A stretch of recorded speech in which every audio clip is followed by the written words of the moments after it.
다 같이 기도드리겠습니다. 우리를 사랑하시는 거룩하신 하나님 아버지, 오늘도 변함없는 사랑으로 저희들을 말씀 앞에 모아주셔서 감사합니다. 말씀을 듣는 각 사람의 마음을 성령께서 열어주셔서 전해지는 하나님의 말씀을 올바로 깨달을 수 있도록 인도하여 주시옵소서. 그동안 하나님의 말씀을 배우는 가운데 이 성경이 하나님의 말씀이며 하나님이 살아계신 것을 알게 해 주신 것을 감사드립니다. 이제 오늘 우리가 하나님 앞에서 왜 구원을 받지 않으면 안 되는지를 깨닫게 해 주옵소서.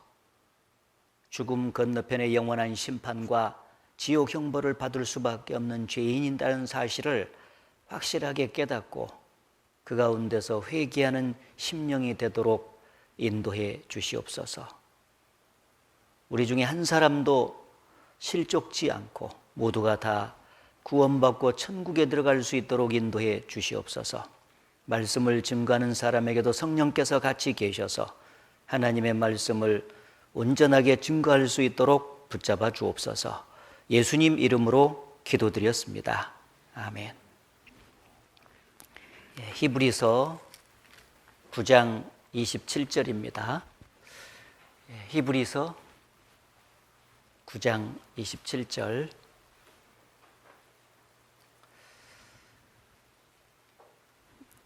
못 찾으신 분들은 화면에 말씀 요절을 띄워놨습니다.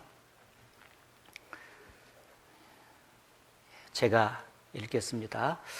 한 번 죽는 것은 사람에게 정하신 것이요 그 후에는 심판이 있으리니.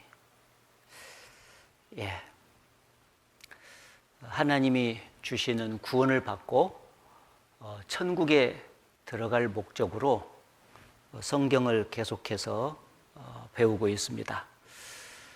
어제까지는 이 성경이 하나님의 말씀이라는 사실을 이제 배워서 알았고, 또 성경 속에 나타난 하나님이 참으로 살아계신 분이다 하는 것도 아셨습니다. 성경의 하나님은 천지 만물을 창조하시고 인간을 창조하신 창조주가 되십니다. 그리고 인간 역사를 친히 다스려가고 계시고 사람에게 복과 화를 친히 내리시는 분이십니다. 이제 오늘은 그 살아계신 하나님 앞에서 내가 왜 구원을 받지 않으면 안 되는지를 깨닫는 날입니다. 그리고 내일은 이제 어떻게 구원받는지를 배우는 가운데 또 실제로 구원을 받는 날입니다. 오늘 마음을 집중해서 말씀을 잘 들으시는 가운데 하나님 앞에서 죄를 각성하고 구원받게 합당한 마음으로 준비가 됐으면 참 좋겠습니다. 여기 방금 읽은 말씀에 한 번 죽는 것은 사람에게 정하신 것이다 라고 말씀을 하셨습니다. 이 땅을 사는 모든 사람이 한 번은 죽는다는 것을 다 알고 있습니다. 그러나 많은 사람들이 그 죽음의 문제가 자기 문제라고 하는 것을 깊이 깨닫지를 못하고 사는 사람들이 많습니다. 다른 사람은 죽어도 나는 아직 죽으려면 멀었을 것이라고 생각을 해요. 그렇게 빨리 나는 죽지 않을 것이다. 그래서 사실은 죽음이 그림자처럼 자기 옆에 따라다니고 있고 언제라도 자기는 죽을 수 있는데도 그 사실을 깊이 인식하지 못하기 때문에 죽음 이후의 문제를 빨리 준비를 해놓고 살려고 하지 않는 것입니다. 성경은 틀림없이 대저 사람은 자기의 시기를 알지 못하나니 물고기가 재앙의 그물에 걸리고 새가 올무에 걸림같이 인생도 재앙이 날이 임하면 홀연히 거기에 걸리느니라 고 말씀하셨습니다. 어제 갔던 그 길을 똑같은 물고기가 헤엄을 쳐서 가는데 해필이면 어부가 쳐는 그물에 걸려 죽는 물고기가 따로 있잖아요. 또 어제 갔던 그 길을 똑같이 새들이 날아가는데 해필이면 사냥꾼이 쳐는 올무에 걸려 죽는 새가 따로 있습니다. 그와 마찬가지로 많은 사람들이 어제까지 살아왔던 것처럼 오늘도 살 것이라고만 생각해요. 근데 오늘 갑작스런 사고와 질병에 의해서 죽음을 건너가는 사람들이 얼마나 많습니까? 죽음은 가까이 있는 거예요. 오늘 밤에 내가 네 영혼을 도로 찾으리니 그러면 네가 예비한 것이 네 것이 되겠느냐 라고 하신 말씀도 오늘 죽을 수가 있다는 겁니다. 그리고 꼭 늙어야 죽는 것이 아니라 젊은 사람도 죽어요. 홍시만 떨어지는 것이 아니라 바람 불면 땡감도 떨어지잖아요. 그래서 죽는다는 것을 인정하는 것 중요하지만 내가 갑자기 죽을 수 있다는 사실을 기억해야 됩니다. 그래야만이 그 죽음을 깊이 생각하고 그 죽음의 문제를 빨리 해결하고 살려고 하지 않겠습니까? 그리고 많은 사람들이 죽음으로 끝난다고 생각을 해요. 그러나 짐승은 영혼이 없기 때문에 죽음으로 끝이 납니다. 그러나 사람은 영혼이 있기 때문에 죽음으로 끝나지 아니하고 내세에서 실제로 살아야 됩니다. 짐승은 한 세상 살고 끝나도록 창조됐고 사람은 두 세상을 살도록 창조됐어요. 문제는 내세에서 천국에서 영원히 사냐 지옥에서 영원히 사냐, 그것이 문제지 않습니까? 그래서 죽기 전에 반드시 영원한 천국에 들어갈 수 있는 준비를 해놓고 사는 것이 지혜입니다. 한 번 죽는 것은 사람에게 정하신 것이요 그 후에는 심판이 있으리니. 죽음 이후에 어떤 일이 벌어지는가? 첫째는 심판이 있다고 말씀하셨어요.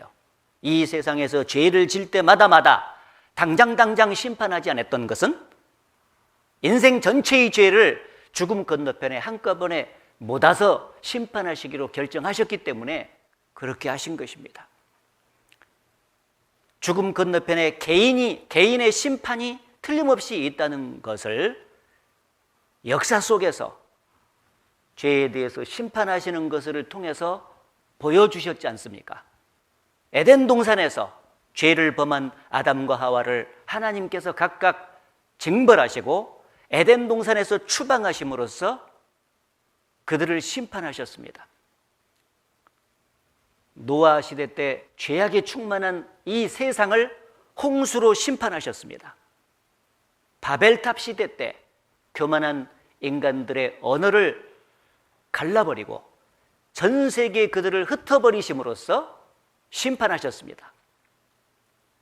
그리스도를 배척한 이스라엘 백성들을 전 세계에 흩어서 죽임을 당하게 하고 그 땅을 완전히 황무지가 되도록 만듦으로써 저주를 내리셨어요. 심판하셨어요. 죄악이 충만한 역사의 마지막 세상을 하나님께서는 불로 심판을 앞으로 하실 것입니다. 인간 역사는 죄를 지었을 때 반드시 심판이 있다는 것을 보여주는 거예요. 따라서 개인도 어느 날 죽음 건너편에 평생 지은 죄에 대해서 반드시 심판을 하게 될 것입니다. 사람이 죽으면 이 세상에 보이는 것들은 다 놓고 갑니다. 저가 죽음에 가져가는 것이 없고 라는 말씀대로 돈을 쌓았든지 지식을 쌓았든지 명예와 권력을 쌓았든지 다 놓고 갑니다. 그러나 죽을 때 딱 한 가지 가져가는 게 있는데 평생 지은 죄는 가져가는 거예요. 왜? 심판받아야 되니까. 반드시 심판이 있습니다. 그런데 이 세상 심판하고 저 세상 심판이 다르다는 것을 먼저 알 필요가 있습니다. 이 세상 심판하고 저 세상 심판이 달라요. 재판장도 다르고 재판의 근거, 재판의 기준이 각각 다릅니다. 재판장은 이 세상 재판장은 판사가 재판하잖아요. 판사는 사람입니다. 사람이 재판장이에요. 그러나 저 세상 재판장은 사람을 만드신 하나님이 재판장입니다. 사람은 불완전합니다. 그래서 아무리 훌륭한 판사라도 판결하는 그 부분에 있어서 완전치 못합니다. 그러나 하나님은 완전하신 분이기 때문에 사람을 완전하게 심판하실 수가 있는 거죠. 그래서 사람들은 자기들이 죄를 짓고 나서 죄를 지으면서도 누가 보겠느냐, 누가 듣겠느냐라고 하면서 죄를 지어요. 여기 보면은 그 입으로 악을 토하며 그 입술에는 칼이 있어 이르기를 누가 들으리요 하나이다. 우리가 하는 말을 누가 듣겠느냐? 이렇게. 저희는 악한 목적으로 서로 장려하며 비밀이 올무놓기를 함께 의논하고 하는 말이 누가 보리요? 우리가 이렇게 죄 짓는 것을 누가 보겠느냐? 이렇게 말하면서 죄를 짓는다는 거예요. 그러나 하나님께서 뭐라고 말씀하셨습니까? 귀를 지으신 자가 듣지 아니하시랴, 눈을 만드신 자가 보지 아니하시랴. 그렇습니다. 사람의 귀를 지으신 자가 하나님이신데 사람이 무슨 말을 하는지 듣지 못하시겠느냐? 사람의 눈을 만드신 자가 하나님이신데 사람이 무슨 죄를 짓는지 보지 않겠느냐? 다 보신다는 거죠. 사람은 속일 수 있고 사람 앞에서 자기의 죄를 숨길 수는 있을 거예요. 그러나 하나님 앞에서는 숨길 수가 없어요. 스스로 속이지 말라. 하나님은 만홀히 여김을 받지 아니하시나니 사람이 무엇으로 심든지 그대로 거두리라. 하나님 다 보셔요. 여기 보면 여호와여 주께서 나를 감찰하시고 아셨나이다. 하나님은 나를 감찰하시고 다 아셔요. 그러니까 완전하게 재판을 하실 수가 있잖아요. 주께서 나의 앉고 일어섬을 아시며 어디서 앉았다가 어디서 일어섰는지를 다 아시는 거예요. 그리고 멀리서도 나의 생각을 통촉하시오며 무슨 생각을 하고 있는지 다 살피시는 거예요. 나의 길과 눕는 것을 감찰하시며 어느 길로 갔고 누구와 잠을 잤는지 아시는 거예요. 모든 행위를 익히 아시오니 여호와여 내 혀의 말을 알지 못하시는 것이 하나도 없으시니이다. 무슨 행동을 했는지, 이 혀를 가지고 무슨 말을 했는지 다 아세요. 그러니까 하나님이 나에 대해서 모르시는 것은 하나도 없죠. 그러니까 완전하게 심판하시는 거예요. 이 세상 재판장은 나를 따라다녀 본 적이 없잖아요. 그러니까 나에 대해서 완전히 잘 모르니까 완전하게 재판하기 어렵죠. 그런데 하나님은 완전하게 재판하세요. 눈에 보이지 않는 생각, 마음, 행동, 말, 이 모든 영역에서 다 재판을 하십니다. 재판의 근거는 이 세상 재판장인 판사는 세상 법을 가지고 재판을 해요. 세상 법, 헌법, 민법, 상법, 사람이 만든 법이죠. 역시 불완전합니다. 하나님은 세상 법에 따라 재판하는 것이 아니라 하나님 법에 따라서 재판하는데 하나님의 법이 뭐냐? 바로 성경입니다. 따라해 보세요. 성경은 하나님의 법이다. 예, 이 성경 하나님의 법대로 재판해요. 사람들은 내가 세상 법을 지키려고 노력했고 또 다른 사람이 나를 볼 때 법 없이도 살 것이라고 칭찬까지 해준다. 근데 왜 내가 죄인이냐고 그런 사람들이 있어요. 그런데 세상 법에 비춰서 내가 죄인이 아니고 다른 사람이 볼 때 내가 죄인이 아니고 내가 나를 볼 때 심지어 죄인이 아니더라도 성경에 비추어 볼 때 죄인이면 정말 죄인이 맞습니다. 내가 죄인인지 의인인지 천국 갈 사람인지 지옥 갈 사람인지를 확실하게 결정해주는 최종 기준은 성경입니다. 여기서 여기까지가 몇 센치입니까? 하고 물으면은 사람들은 여기 앉아있는 여러분은 눈대중으로 말할 수밖에 없어요. 이렇게. 그죠? 어떤 사람은 10cm, 어떤 사람은 20cm, 어떤 사람은 40cm 서로 주장을 하죠. 자기가 맞다고. 근데 잣대를 가지고 와서 탁 재니까 정확히 34cm가 나왔어요. 그러면은 모두가 34cm에 굴복해야 되죠. 잣대 앞에서 눈대중은 굴복해야 되는 거예요. 이 세상 법이라고 하는 것은 마치 눈대중과 같고 성경인 하나님의 법만이 잣대와 같아요. 그래서 이 하나님의 법에 따라서 죽음을 딱 건너가면은 재판을 하는 거예요. 그러니까 죽음 건너편에 심판대 앞에 딱 서면은 성경이 딱 펼쳐져 있는 거예요. 많은 사람들이 깜짝 놀라겠죠. 이 세상에서 그렇게 많이 봤던 성경이 나를 재판하는 책이구나 놀랄 거예요. 예수께서 말씀하시기를 나를 저버리고 내 말을 받지 아니하는 자를 심판할 리가 있으니 곧 나의 한 그 말이 마지막 날에 저를 심판하리라. 예수님의 말씀이, 하나님의 말씀이, 성경이 저를 심판하리라. 성경대로 심판받는 겁니다. 명심해야 됩니다. 이 성경이 여러분을 구원하기도 하는 책이지만 심판하기도 하는 무서운 책이라는 거 아셔야 돼요. 성경대로. 오늘 여러분이 이 성경 앞에 서서 미리 재판을 받아본다는 것은 대단한 축복이죠. 기준은 이 세상 재판장은 행동으로 지은 죄만을 주로 다뤄요. 그것도 큰 죄만, 공중에 문제가 되는 것만 법으로 만들어서 재판을 하죠. 그러나 저 세상 재판은 행동으로 지은 죄는 작으나 크나 모조리 다 다루고 마음으로 품고 있는 죄도 재판해요. 왜? 이 세상 재판장은 행동은 볼 수 있지만 마음은 보지 못하잖아요. 그러니까 마음으로 품고 있는 죄는 이 세상 재판장은 재판할 수가 없는 거예요. 그러나 하나님은 사람은 외모를 보거니와 나 여호와는 중심을 보느니라. 하나님은 사람을 만드셨고 그 속에 영혼도 만드셨고 마음까지 다 넣어주신 분이기 때문에 마음으로 무슨 죄를 품고 있는지 다 보시고 아셔요.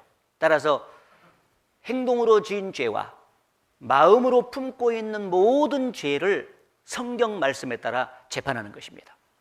자, 그렇게 완벽한 기준을 갖고 심판할진데 그 앞에 내가 의인이라고 말할 수 있는 사람이 누가 있겠는가? 이번에 오늘 재판 받아보면 알겠지만은 재판 받기 전에 벌써 양심대로 양심에 손을 얹고 생각해 볼 때 마음에 품은 죄까지 다룬다면은 세상에 죄 안 짓고 산 사람이 누가 있겠나 그런 생각이 들죠. 야, 벌써 이 정도 완벽한 기준 앞에 선다면 나는 자신 없다. 그 생각이 들지 않습니까? 여기 사람은 외모를 보거니와 나 여호와는 중심을 보느니라. 가운데 중자 마음 심자. 잠언 21장에 말씀하시기를 사람의 행위가 자기 보기에는 모두 정직하여도 여호와는 심령을 감찰하시느니라. 심령은 영혼, 영혼을 다 감찰하시는 거죠. 그러니까 하나님을 속이려고 해서는 안 돼요. 사람은 속여도 하나님은 절대 못 속여요. 그러니까 오늘 정직한 심령으로 하나님 앞에서 재판을 받고 자기의 영적인 신분과 운명을 받아들여야 돼요. 그리고 그 가운데서 깊이 회개하는 심령이 될 때 하나님 앞에서 용서를 받고 구원받을 수 있는 계기가 주어지는 겁니다. 주만 홀로 인생의 마음을 다 아심이니이다. 인생의 마음을 다 아시는 분은 하나님 한 분밖에 없어요. 가까이 살아가는 남편과 평생 같이 사는 남편과 아내 사이에도 서로 마음까지 깊이 알아주지는 못해. 왜? 볼 수가 없어요. 그러나 하나님은 다 아세요. 그래서 죽음 건너편의 재판은 하나님이 하시고 하나님의 법인 성경에 근거해서 하시고 모든 행위와 마음에 품은 죄까지 다 재판하신다 하는 것에 딱 기준을 두고 오늘 성경을 들여다보기를 바랍니다. 성경 앞에서 이제 지금부터 재판을 받아보도록 하겠습니다. 사람이 구원을 받기 위해서는 자기가 의인이 아니라 죄인이라는 사실을 깨달아야 돼요. 왜 그러냐면은 예수님이 그렇게 말씀하셨기 때문에. 여기 예수께서 들으시고 저희에게 이르시되 건강한 자에게는 의원이 쓸데없고 병든 자에게라야 쓸데있느니라. 의사는 건강한 사람에게 필요한 것이 아니라 병든 사람에게 필요하지 않느냐. 예수님은 바로 영혼의 병을 고치는 의사이기 때문에 바로 영혼의 병이 들어있는 죄인을 구원하러 온 것이다. 여기 내가 의인을 부르러 온 것이 아니라 죄인을 부르러 왔노라 하시니라. 내가 예수님은 바로 의인을 구원해 주러 온 것이 아니고 죄인을 구원해 주러 왔다라고 말씀하신 거예요. 내일 여러분이 예수님을 통해서만 유일하게 구원을 받습니다. 다른 방법은 없어요. 예수님을 통해서 구원을 받는데 예수님을 통해서 확실하게 구원받고 천국에 들어가기 위해서는 자기가 하나님 앞에서 의인이 아니라 죄인이라는 사실을 깨달아야 돼요. 그래서 오늘 말씀을 쭉 여러분에게 보여드리는 이유는 성경에 근거해 볼 때 정말 오늘 죽으면 지옥 갈 죄인이라고 하는 것을 깨닫게 해 주기 위해서 그렇게 하는 것입니다. 오늘 말씀을 다 들었는데, 다 들었어요. 근데 끝에 내가 무슨 죄인이냐? 다 듣고 나서도 내가 천국 갈 만큼 착하게 살지도 못했지만은 지옥 갈 만큼 죄 짓지도 않았어 나는. 이 정도 되는 사람은 내일 와도 구원을 못 받아요.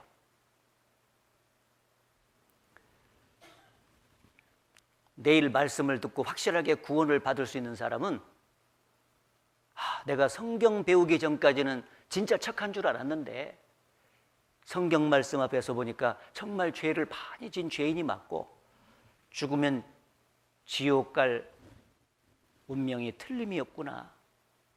그게 맞습니다. 그 마음이 딱 이렇게 들어야 돼요. 쭉 말씀을 듣고 죄인인 걸 참으로 인정하는 사람은 내일 와서 구원을 받을 수가 있는 것입니다. 잘 들어보시기 바랍니다. 로마서 3장 23절에 말씀하시기를 모든 사람이 죄를 범하였음에 하나님의 영광에 이르지 못하더니.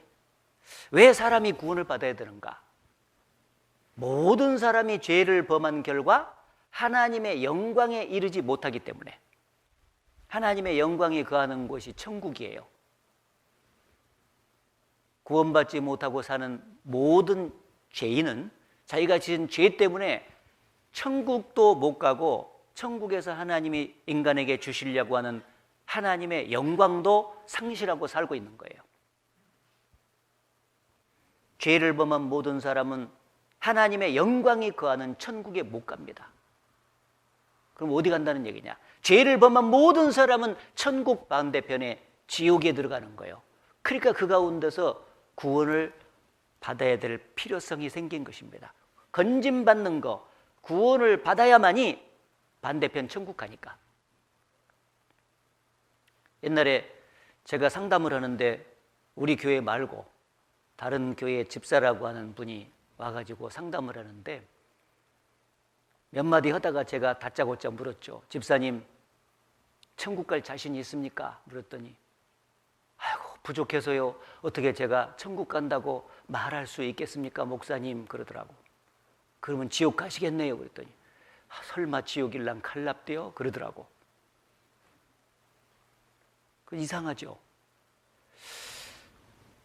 천국도 부족해서 못 간다. 지옥도 안 간다. 그럼 어디 간단 말입니까? 죽음 건너편에 천국과 지옥 사이에 중간 단계 없습니다. 중간 단계 없습니다. 누가복음 16장에 보면은 부자가 구원받지 못하고 그 영혼이 음부에 떨어져서 불 가운데서 고통을 하면서 하늘을 바라보면서 물을 찍어서 내 혀를 서늘하게 해달라고 하나님께 부탁을 하죠. 그때 하나님께서 너는 살았을 때 네 좋은 것을 받았고 나사로는 고난을 받았으니 이것을 기억하라. 저는 여기서 위로를 받고 너는 고민을 받느니라. 너는 평상시에 하나님의 말씀을 멀리하고 구원도 받지 않고 살았잖냐. 그러니 이 세상에 있을 때 네 좋은 것을 받았다. 너는 거기서 고통을 받는 게 마땅하다. 이렇게 말을 한 거예요. 그러니까 이 부자가 다시 한번 요청을 했죠.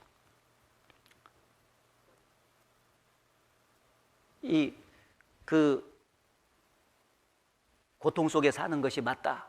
그렇게 말씀을 하시면서 하나님께서 이어서 말씀하시기를 이뿐 아니라 너희와 우리 사이에 큰 구렁이 끼어 있어서 여기서 건너가고자 하되 할 수 없고 거기서 건너올 수도 없게 하였느니라. 이 천국과 지옥 사이에는 중간 단계가 없다 하는 것을 분명히 하셨습니다.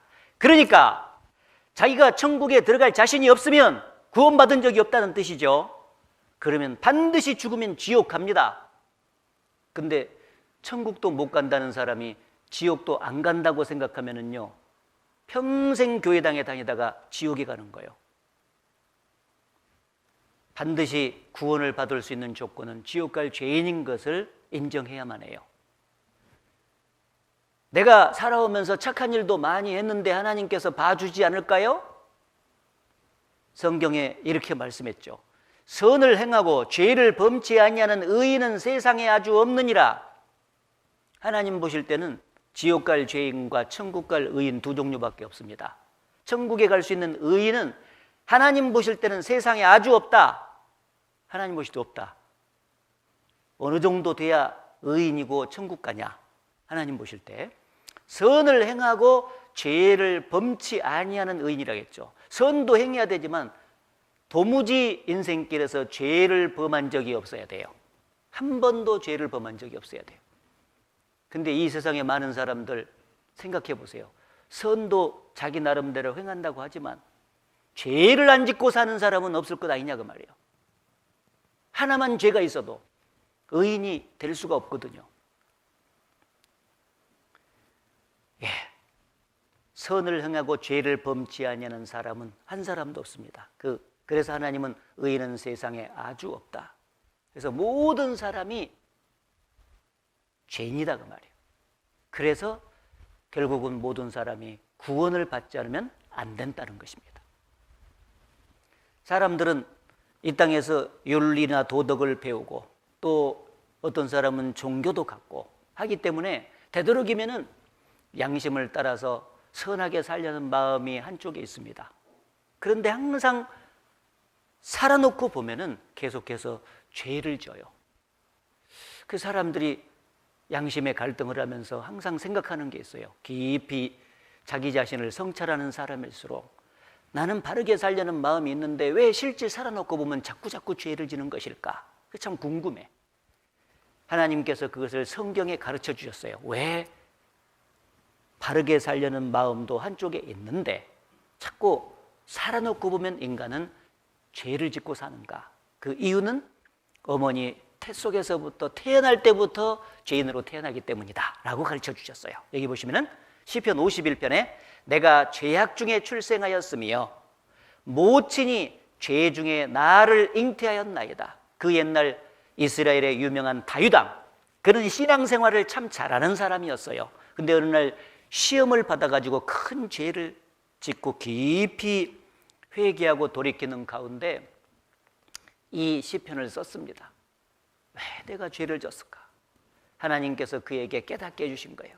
내가 죄악 중에 출생하였으며 모친이 나의 어머니가 죄 중에 나를 잉태하였나이다.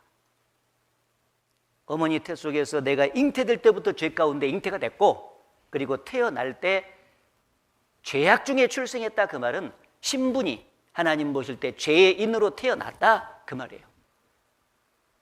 사람은 죄를 지어서 죄인이 된 게 아니라 죄인으로 태어나서 죄를 짓는 것입니다.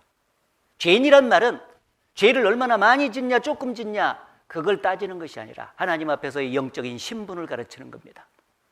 이 세상에 육신적인 신분은 다양하잖아요. 어떤 사람은 대통령, 어떤 사람은 국회의원, 어떤 사람은 상인, 농부, 어떤 사람은 거지. 육신적인 신분은 다 다양합니다. 그러나 모든 사람의 공통적인 하나님 앞에서의 영적 신분은 죄인이에요. 어머니 태 속에서 태어날 때부터 죄인으로 태어나. 그래서 죄를 짓게 되는 거예요. 죄인이란 말은 죄를 지을 수 있는 기질을 타고난 사람이다, 그 말이에요. 사과나무는 사과를 맺힐 수 있는 기질을 타고난 나무죠. 그러니까 사과만 맺히는 거죠. 가시나무는 가시만 맺힐 수 있는 기질을 타고난 나무예요. 따라서 가시를 맺히는 거예요. 인간은 나무로 말하면 죄나무다. 사과는 사과를 맺히고 가시나무는 가시를 맺히고, 죄나무인 인간은 평생 죄 열매를 맺혀가는 것입니다. 죄는 배워서 짓는 것이 아니라 타고난 거예요. 그래서 기질적으로 죄를 지을 수 있는 기질을 타고난 사람, 그게 죄인입니다. 그게 누구냐? 바로 여기 앉은 여러분이다, 그 말이에요. 시편 58편에 말씀하시기를 악인은 모태에서부터 멀어졌으며 나면서부터 곁길로 나가 거짓을 말하는도다.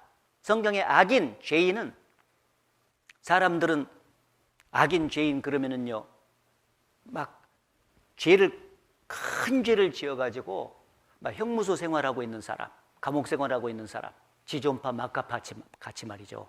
그런 사람들만 악인, 죄인 이렇게 생각을 해요. 그러나 성경의 악인, 죄인은 아담의 후손으로 태어난 모든 사람을 통칭해서 하는 말이에요. 여기 앉아있는 여러분이 바로 하나님 보실 때는 악인입니다.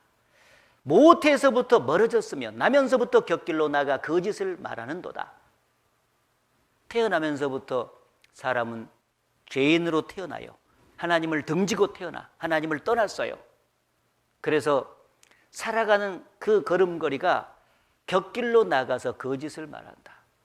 이 바다의 개는 반드시 가지 못하고 항상 옆으로만 가지 않습니까? 그것처럼 죄인으로 태어난 인생은 의로운 길을 가지 못하고 본질적으로 그는 죄의 길을 걸어가요. 그렇게 걸어가다가 죽음 건너편에 소망이 없는 장소인 지옥에 떨어져요. 그래서 이 길로 계속 가다가는 하나님을 떠나서 죄 가운데 살고 이 길로 계속 가다가는 정말 멸망을 당하기 때문에, 그래서 이 잘못된 길을 고쳐야 된다, 그 말이에요. 구원받아서 죄인의 신분에서 의인이 돼가지고 의로운 길을 가다가 영원한 천국까지 가야 돼요. 그럼 반드시 구원받는 것이 전제돼야 돼. 고쳐야 돼. 이 길을 계속 가서는 안 된다는 거예요. 사람이 태어나면서부터 죄인으로 태어난다 그러면은 얼른 이해 못하는 사람들이 많아요. 왜 그러냐면은 갓 태어난 어린 아이들을 보면은 살결이 뽀얀하고 천사같이 생겼잖아요. 겉모습만 보면 세상에 저 속에 무슨 죄가 있다고 하나님은 태어날 때부터 죄인이라고 말씀하셨을까? 아니야. 태어날 때는 정말 의로운 의인으로 태어나는데 살아가면서 죄를 지어서 사람이 죄를 이제 환경 속에서 오염이 돼가지고 죄를 짓는 걸 거라고 그렇게 말하는 사람들이 많죠. 그런데 그렇지 않습니다. 자연계 모든 생명체는 이 어렸을 때는 그 기질이 바깥으로 잘 안 드러나요. 자라가면서 드러나. 호랭이 새끼하고 강아지하고 이렇게 우리에서 같이 키우면은 처음에는 잘 놀잖아요. 근데 조금 성장하면은 이 호랭이 속에는 맹수의 기질이 들어있잖아요. 그래서 같이 놀던 강아지를 잡아먹는다 그러잖아요. 그러니까 원래 호랭이 새끼 속에 그 기질이 다 살아온 기질이 들어있었는데 아주 어리니까 그것이 바깥으로 잘 안 나가다가 자라가면서 나온 거예요. 마찬가지로 사람은 갓 태어날 때 어린아이 때는 천사처럼 생겼지만은 그가 사실은 그 속에 평생 지을 수 있는 죄의 기질이 듬뿍 들어있는 거예요. 자라가면서 나와. 1살 먹어 2살 먹어 벌써 3살 딱 먹으면은 시기하고 미워하고 질투하고 욕심부리고 거짓말하고 눈치 살살 보고 자기가 죄인인 것을 유감없이 드러내잖아요. 그러면은 그 아이를 낳은 부모가 그렇게 죄를 짓고 살아라고 교육한 일이 있느냐? 아니죠. 사랑하는 자기 자식이 죄 짓고 살라고 교육하는 부모가 어디가 있겠습니까? 의롭게 선하게 훌륭한 자식이 되라고 벌써 뱃속에서 있을 때부터 태교를 하지 않습니까? 그래서 그렇게 설리설리 키워서 이렇게 교육을 하지만은 막상 자라는 것을 보면은 그렇게 죄를 짓고 사는 거예요. 부모의 의지와 부모가 교육시킨 것에 상관없이 그렇게 살아가요. 왜? 처음에 어머니 태 속에서 태어났을 때부터 죄인으로 태어나기 때문에, 누구든지. 그래서 죄의 길을 걷는 것입니다. 그래서 이렇게 이 모습 보고 얘의 주둥이를 보면은 뭔가 시기하고 질투하고 막 하는 모습이 벌써 나오지 않습니까? 이건 누가 가르쳐서 되는 게 아니라 그냥 타고나 버렸어. 그냥 환경을 보자마자 툭 올라온 거죠. 시기 질투하는 마음이 탁 생겨요. 예, 동생을 괴롭히고 앵그라 보지 않습니까? 이게 이 속에 죄가 들어있지 않습니까? 지금 욕하는 모습이잖아요. 욕을 부모가 가르치는 부모는 없지 않습니까? 욕심, 이거 보면은요, 부모의 사랑을 원래 자기가 독차지했었는데 동생이 태어나자마자 그 사랑이 옮겨가니까 부모님 몰래 동생에게 가다가 복수를 하는 거지 않습니까? 이렇게. 그죠? 자, 이걸 누가 시켰겠냐고, 누가 교육했겠냐고. 죄는 배워서 짓는 게 아닙니다. 타고나는 거예요. 그래서 사람이 어머니 태 속에서부터 죄인으로 태어난다, 죄를 지을 수 있는 기질을 타고난다 하는 것이 사실이에요. 죄인으로 태어난 겁니다. 그러면 이 죄라고 하는 것이 언제 세상에 들어왔고 죄를 진 사람은 결국 어떻게 되는가 라는 말씀이 로마서 5장에 기록이 되어 있습니다. 여기 보면은 이러므로 한 사람으로 말미암아 죄가 세상에 들어오고 죄로 말미암아 사망이 왔나니 이와 같이 모든 사람이 죄를 지었으므로 사망이 모든 사람에게 이르렀느니라. 여기 한 사람으로 말미암아 죄가 세상에 들어오고 라는 말은 이 한 사람은 인류의 조상인 에덴 동산의 아담을 가르칩니다. 아담은 원래 무죄의 상태로 창조됐어요. 근데 그는 선악과를 따먹지 말라 하신 하나님의 말씀을 범해서 죄를 지었어요. 그래서 아담이 죄인이 됐습니다. 한 사람으로 말미암아 죄가 세상에 들어왔다. 그래서 아담은 자기가 지은 죄로 인해서 죄인이 됐다, 그 말이에요. 그리고 이와 같이 모든 사람이 죄를 지었으므로 그랬잖아요. 아담 이후에 태어난 모든 사람은 아담으로부터 죄를 유전받아가지고 죄인으로 태어나가지고 이제 죄를 짓게 됐다. 그래서 이 현재 우리가 죄의 기질을 갖고 태어났는데 이 죄의 기질은 첫사람 아담으로부터 모든 인류가 다 유전이 된 것이 틀림이 없습니다. 그래서 이 아담은 죄를 지어서 죄인이 됐고 아담 이후에 태어난 모든 인류는 바로 죄인으로 태어나가지고 죄를 지금 짓고 있는 중입니다. 그리고 여기 보면은 아담으로부터 죄를 계속해서 유전받아가지고 이렇게 나까지 이렇게 온 겁니다. 그리고 여기 보시면은 죄로 말미암아 사망이 왔나니 사망이 모든 사람에게 이르렀느니라 이렇게 돼 있지 않습니까? 죄로 말미암아 사망이 왔다, 그 말은 로마서 6장 23절에 보면 죄의 싹은 사망이요 라고 기록이 되어 있어요. 따라해보세요. 죄의 싹은 사망이요. 네. 그래서 죄로 말미암아 사망이 왔다, 죄를 지은 자는 그 싹으로 사망에 이른다, 그런 뜻이거든요. 근데 그 죄가 모든 사람에게 이르렀기 때문에, 모든 사람이 죄를 졌기 때문에 모든 사람에게 사망이 같이 이르렀다. 자, 그래서 이 죄로 말미암아 사망이 왔다 했을 때 사망은 우리말로, 순우리말로 말하면 죽음이잖아요. 죽음. 이 세 가지의 죽음의 결과가 죄를 지은 사람에게 따라오는 거예요. 죄의 대가입니다. 그래서 죄를 지은 사람은 먼저 영혼이 죽어요. 사람 속에는 영혼이 있는데 하나님과 영적인 교통을 하면서 살아야 될 사람들이 죄를 진 결과 하나님과 영적인 교통, 관계가 끊어져 버린 거예요. 이것을 영혼이 죽었다. 하나님 앞에서 영적인 분리가 왔어요. 죄 때문에. 죄는 항상 인간끼리도 사이를 갈라놔. 부부 사이에도 서로 잘 지내다가 한쪽에서 뭐 바람을 피웠다든지 해서 죄를 짓게 되면 그 죄로 인해서 부부 사이가 싹 갈라져 버리고 냉랭해져 버립니다. 죄를 짓자마자. 죄는 무서운 거예요. 모든 관계를 갈라놓고 파괴시키는 것이 죄입니다.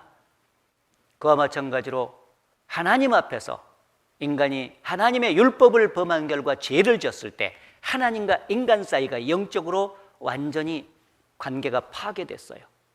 분리돼 버렸어. 그리고 영혼이 죽었다 그래. 영혼이 없어진 게 아니라 관계가 끊어져 버렸다고 말이에요. 그래서 이번에 구원을 받게 됨으로써 이 영혼이 살아나고 하나님과 영적인 관계가 탁 이루어져야 돼요. 그리고 영혼만 죽은 것이 아니라 육신도 죽어요. 육신이 왜 죽냐? 죄 때문에 죽는다. 그래서 육신이 죽는 것을 영혼과 육체가 이렇게 분리되면서 죽잖아요. 그래서 이 영혼과 육체가 분리되는 것을 육신의 죽음이라 그렇게 말하죠. 그리고 영원한 죽음이 찾아와요. 이것은 몸과 영혼이 하나님과 분리되어서 영원히 지옥에 들어가는 것을 영원한 죽음이다 이렇게 말을 해요. 그래서 이번에 죄 문제를 해결하고 구원을 받게 되면 영혼도 살고 육신도 부활을 해서 다시 살게 되고 그 다음에 영원한 생명을 얻게 됩니다. 지옥에서 빠져나와서 영원한 천국에서 영생복락을 누리면서 살게 되는 거예요. 자, 그래서 구원받는 것이 그렇게 중요한데 아무튼 여러분이 죄인으로 태어나서 그 죄를 지은 결과 이렇게 무시무시한 결과가 초래된다.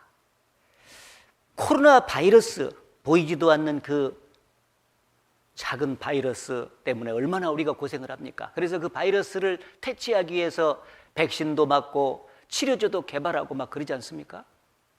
그 코로나 바이러스를 막기 위해서 그렇게 고생을 해요. 마스크를 쓰고 거리두기를 하고 손 세척을 하고 그 보이지도 않는 그 바이러스 하나 때문에 말이죠. 사람들은 그 코로나 바이러스를 그렇게 무서워하잖아요. 그런데 그거는 만약에 그 바이러스 확진이 돼가지고 감염이 되게 되면은 최악의 경우에 60만 죽고 끝나요, 그거는. 그러나 죄 바이러스는, 죄를 바이러스로 말한다면 인간이 짓는 죄는 영혼도 죽이고 육신도 죽이고 영원한 죽음까지 가져오게 만들어. 코로나 바이러스보다 훨씬 더 무서운 게 죄 바이러스예요. 그래서 이번에 그 죄 바이러스를 퇴치해야 된다. 죄를 깨끗하게 하나님 앞에서 용서받고 구원을 받아서 이 문제를 반드시 해결해야 된다는 거예요. 죄인이다 하는 것을 오늘 확실히 깨닫는 게 중요한데 죄인에 대해서 오해하는 거 몇 가지 정리하겠습니다. 첫째, 죄를 많이 지어야 죄인이고 조금 지면 죄인이 아니다는 생각을 사람들이 갖고 있어요. 그런데 죄를 적게 지어도 죄인이다. 오해를 하면 안 된다는 거예요. 여기 사과나무 세 그루를 그려볼게요. 사과나무 세 그루 이렇게. 사과나무 세 그루. 첫 번째는 10개 맺혔어요. 사과가. 두 번째는 100개 맺혔어요. 세 번째는 1000개 맺혔습니다. 이 세 나무 중에서 어떤 나무가 사과나무입니까? 라고 묻는다면 뭐라고 답변하죠? 다 사과나무죠. 그렇지 않습니까? 이 열매가 사과가 많이 맺혔냐 조금 맺혔냐 그것에 따라서 나무의 신분이 결정되는 게 아니죠. 문제는 이 나무가 무슨 나무냐 이렇게 따질 때 이 근본을 보는 겁니다. 전부 다 사과씨에서 출발했죠. 사과씨. 종자가 사과씨요. 그래서 사과나무가 됐고 사과 열매가 맺히게 되는 것입니다. 신분을 결정할 때는 씨를 봐요. 근본을 봐. 사람은 죄나무지 않습니까? 이게 죄나무다. 그렇게 말하면은 이 씨가 종자가 처음부터 죄의 씨를 받아서 사람은 태어나는 거예요. 어머니 뱃속에서 의의 씨를 받아서 태어난 게 아니에요. 죄의 씨를 받아. 그래서 처음부터 하나님 보실 때 종자가 나빠요. 죄종자입니다. 그래서 죄나무가 되고 평생 맺히는 것이 죄의 열매를 이렇게 맺히게 되는 것입니다. 이 죄인이 말이죠, 죄를 많이 맺히냐 조금 지쳤냐 그거에 따라서 죄인이냐 아니냐가 결정되는 게 아니에요. 근본이 죄의 씨를 받고 아담의 후손으로 태어났기 때문에 모든 사람이 죄인이 된 것입니다. 그래서 죄나무가 되어서 평생 죄를 짓는 거예요. 그래서 죄를 많이 지면 죄인이고 죄를 조금 지면 죄인이 아닐 거라고 생각하는 것은 잘못이다, 그 말입니다. 죄인, 많이 짓든 조금 짓든 그것은 지옥에 가서 형량은 다를 겁니다. 그러나 모조리 똑같이 죄인이기 때문에 지옥 간다는 것은 사실이에요. 따라서 죄를 조금 짓든 많이 짓든 그가 죄인이기 때문에 반드시 지옥에서 구원을 받지 않으면 안 된다는 것입니다. 그리고 두 번째는 큰 죄를 지어야 죄인이라고 생각하고 작은 죄를 지으면 죄인이 아니라고 생각하는 경향이 있죠. 그런데 작은 죄를 지어도 죄인이에요. 작은 죄를 지어도. 여기 보면은 옛사람에게 말한 바 살인치 말라. 누구든지 살인하면 심판을 받게 되리라 하였다는 것을 너희가 들었으나, 그렇죠, 살인하면 심판 받아야 되지. 그래 들었으나 나는, 예수님은 너희에게 이르노니 형제에게 노하는 자마다 심판을 받게 되고 형제를 대하여 라가라 하는 자는 공회에 잡히게 되고 미련한 놈이라 하는 자는 지옥불에 들어가게 되리라. 예수님은 뭐라고 말씀하셨냐? 한 번만 화를 냈다든지, 라가는 히브리의 욕설이에요. 한 번만 살아오면서 욕을 했다든지, 한 번만 미련한 놈이라고 인격적으로 모독하는 말을 했다든지, 그러면 반드시 지옥불에 들어가게 되리라. 성경은 모조리 다 사실이기 때문에 예수께서 이 지옥불을 말씀하셨으면 지옥이 진짜 있는 거예요. 근데 그 지옥불에 큰 죄를 지어야 들어가는 것이 아니다, 그 말이에요. 화 한 번 내고 욕 한 번 하고 미련한 놈이라고 인격을 모독하는 말을 한 번이라도 하고 했으면 들어간다, 그 말이에요. 이 말씀은 큰 죄를 막 지존파 마가파처럼 막 여러 사람을 죽이는 엄청난 큰 죄를 지은 살인죄를 지어야만이 죄인이 아니지요. 이런 작은 죄를 짓는 사람도 죄인이라고 하는 것을 알려주는 것입니다. 그게 생각을 바꿔야지. 야, 저렇게 작은 죄 하나만 지어도 죄인이고 지옥불에 들어간다면 나는 지옥 밑창이 맞겠네. 이렇게 딱 마음이 돌아가는 사람이 그 잘 듣는 사람이다, 그 말이에요. 성경대로 되니까. 그리고 행동으로 죄를 지어야 죄인이지 마음으로 죄를 지으면 죄인이 아니다. 세상 사람들은 다 그렇게 생각하잖아요. 성경은 뭐라고 말씀했습니까? 또 간음치 말라 하였다는 것을 너희가 들었으나 나는 너희에게 이르노니 여자를 보고 음욕을 품는 자마다 마음에 이미 간음하였느니라. 이 몸을 가지고 간음죄를 졌으면 진짜 간음죄를 진 거 맞고, 그런 죄를 짓지 않았다 할지라도 마음에 이성을 보고 음욕을 품은 순간 이미 간음하였느니라. 여자가 남자를 보고, 남자가 여자를 보고 이성을 향해서 음욕을 품은 적이 있다. 그러면 하나님은 너 간음하였느니라. 여기 이미 간음하였느니라. 선고가 끝났지 않습니까? 여러분이 비록 육신을 가지고 간음죄를 진 적이 없다 할지라도 마음에 그동안 살아오면서 수없이 음욕을 품은 적은 있잖아요. 이미 간음죄를 그렇게 많이 진 거예요. 그리고 요한일서 3장에 보면 그 형제를 미워하는 자마다 살인하는 자니 살인하는 자마다 영생이 그 속에 거하지 아니하는 것을 너희가 아는 바라. 미워하면 그것을 살인죄 졌다고 말하는 거예요. 왜? 미움이 커지면 사람을 죽이게 되잖아요.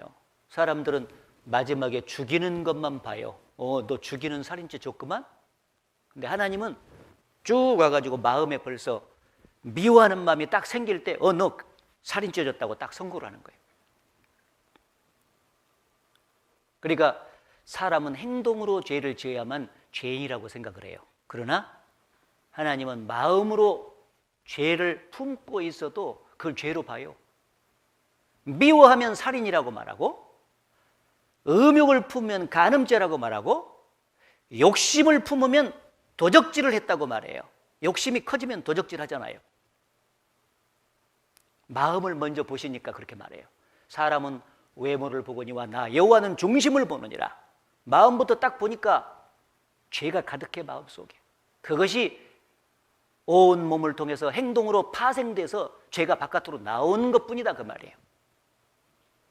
그러니 행동으로도 죄를 많이 졌겠지만은 자기는 행동으로 죄를 짓지 않기 때문에 마음으로 무슨 죄를 짓든지 상관없다라고 생각을 한다면 그것이야말로 오해다. 오해입니다. 그리고 죄 지은 사실이 드러나야 죄인이고 죄 지은 사실이 드러나지 않으면 죄인이 아니다라고 생각을 하는데 들키면 죄고 안 들키면 죄가 아니다. 근데 안 들켜도 죄예요. 안 들켜도. 사람들은요, 막 죄는 자기에게 이익이 된다면 수단과 방법을 가리지 않고 죄는 지어라. 근데 법에 저촉만 안 되고 사람들에게 들키지만 않으면 된다라는 사상이 꽉 차 있죠. 되도록이면은 법망을 피해 가려고 애를 씁니다. 그렇죠? 그런데 하나님은 이렇게 말씀하셨죠. 나 여호와가 말하노라. 사람이 내게 보이지 아니하려고 누가 자기를 은밀한 곳에 숨길 수 있겠느냐. 나 여호와가 말하노라. 나는 천지에 충만하지 아니하냐.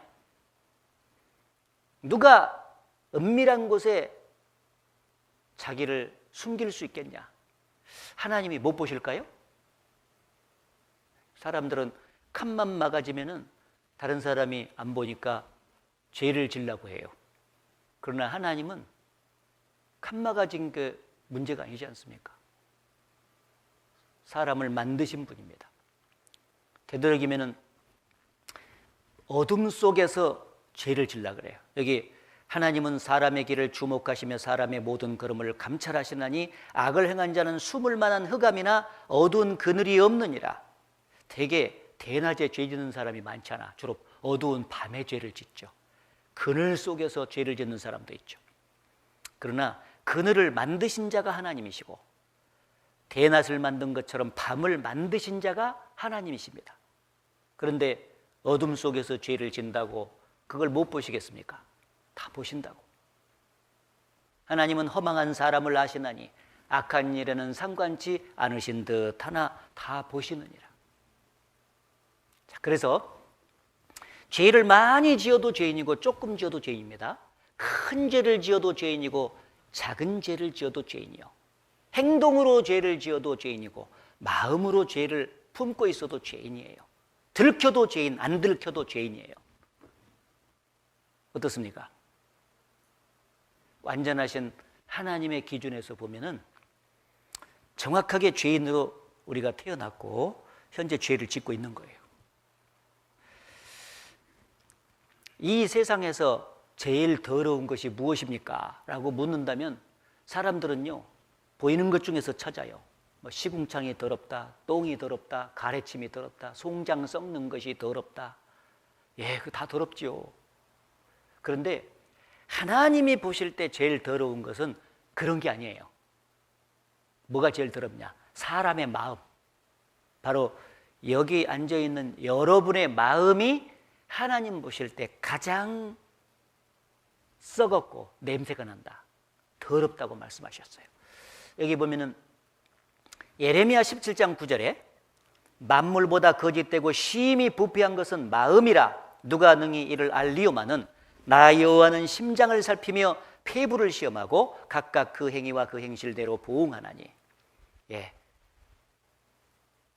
하나님이 만드신 만물 중에서 가장 거짓되고 심히 부패한 거, 심히 썩어버린 거, 썩은 것은 냄새가 나지 않습니까? 심히 썩어버린 것은 마음이라.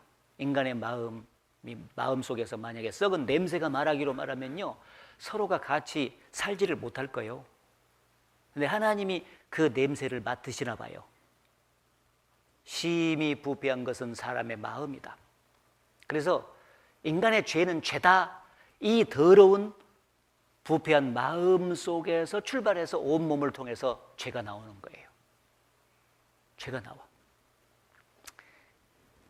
2000년 전에 예수님이 이스라엘 땅에 다니시면서 말씀을 전하실 때 제자들이 배가 고팠던지 손을 씻지 않고 음식을 먹었어요. 그때 장로들의 유전인은 손 씻고 먹으라고 했는데 그럴 틈이 없었어요. 그것을 보고 이 바리새인들이 어떻게 하면 예수님 꼬투리 잡을까 했는데 잘됐다 해가지고 얘기한 거야. 어째서 손을 씻지 않고 당신의 제자들이 음식을 먹습니까? 그때 예수께서 그들을 향해서 한 말이 뭐냐? 무엇이든지 입을 통해서 속으로 들어가는 것은 사람을 더럽게 할 수 없다. 왜? 이는 배에 들어가 뒤로 나감이니라. 그렇죠? 아무리 더러운 시궁창에 떨어진 호떡이라 할지라도 배가 고프면은 그것을 사람은 먹을 수밖에 없어요. 사흘 굶기면은 나만 하는 거 없다 그러지 않습니까? 더럽게 더러운 호빵이요. 호빵이 거기 떨어져 버렸어. 그럼 막 뒤벙벅 됐을 것 아니에요. 그래도 거의 더러워도 그것을 먹는다고 해서 사람이 더러워지는 건 아니야. 배에 들어가서 소화돼서 뒤로 나가버리면 그만이에요. 그건 사람을 더럽게 할 수 없다. 그럼 무엇이 더럽냐? 이는 속에서 나오는 그것이 사람을 더럽게 하느니라. 속이 어디냐? 마음에서. 왜? 마음이 이 세상에서 하나님 보실 때 제일 더럽고 악이 꽉 차 있기 때문에 그렇습니다. 성경의 전도서 9장이 말씀하시기를 인생의 마음에 악이 가득하여 평생에 미친 마음을 품다가 후에는 죽은 자에게로 돌아가는 것이라. 인생의 마음에는 하나님 보실 때 악이 가득해요. 선이 가득 차 있는 게 아니에요. 인간의 마음에는 안 보여서 그렇지 하나님 보실 때 악이 가득 찼어요. 그래서 그 속에서 사람의 마음에서 무슨 죄가 나오는지 그 외식하는 바리새인들에게 지적을 하듯이 쫙 말씀을 했는데 오늘 우리에게도 똑같이 지금 말씀하는 거예요. 뭐라고 말씀했냐? 속에서 곧 사람의 마음에서 나오는 것은 사람의 마음이니까 이 사람 속에다가 여러분 이름을 집어넣어야 되겠죠. 그렇죠? 그렇죠? 예. 듣고는 계시죠? 예. 마스크로 가려보니까 잘 모르겠어요. 예. 속에서 곧 사람의 마음에서 나오는 것은 내 마음에서 나오는 것은 악한 생각 곧 음란과 도적질과 살인과 간음과 탐욕과 악독과 속임과 음탕과 흘기는 눈과 회방과 교만과 광패니 이 모든 악한 것이 다 속에서 나와서 사람을 더럽게 하느니라. 자, 죄인으로 태어났다는 것은 분명하게 말씀을 통해서 알았잖아요. 그럼 내가 진짜 죄인이라고 하는 것을 실감나게 깨닫기 위해서는 내가 무슨 죄를 지었는지 구체적으로 알아야 돼요. 내 마음속에 무슨 죄가 들어있고 그리고 그동안 살아가면서 무슨 죄를 졌는지 그걸 알아봐야 돼요. 그런 죄를 정말 졌으면은 분명한 죄인이 맞잖아요. 그렇죠?